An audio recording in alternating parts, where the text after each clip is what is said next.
മുളക് വട ഉണ്ടാക്കാൻ പോവാണ്. ഇത് മുളക് ഉപ്പിട്ട് വഴറ്റിയെടുക്കണം. മുളകിടുമ്പം ഇങ്ങനെ ഒന്ന് ഇത്രയൊന്ന് കീറിയിട്ട് വേണം മുളക് ഇട്ട് വഴറ്റി വെക്കണം.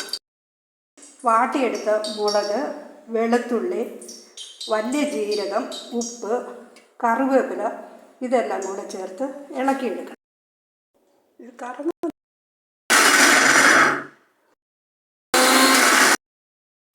ഇതുപോലെ അരച്ചെടുക്കണം. കയ്യിൽ ഉരുളണം, അല്ലെങ്കിൽ അരയ്ക്കാൻ കുറഞ്ഞു പോയെങ്കിൽ അത് പൊടിഞ്ഞ എണ്ണയ്ക്കകത്താകും.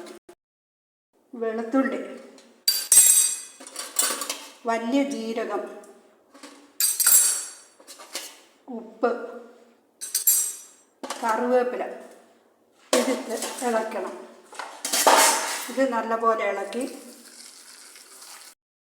ഇത് കുഴച്ച് ഉരുട്ടി ഇങ്ങനെ വെച്ച് ഒരു വിരൽ വെച്ച് അമക്കി ഇങ്ങനെ വെച്ച് ഉരുട്ടിയെടുക്കണം.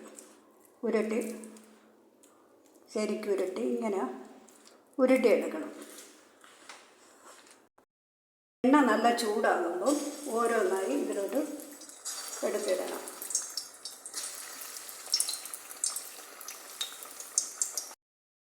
നല്ലപോലെ മൂപ്പിച്ചെടുക്കണം. ഇത് സാധാരണ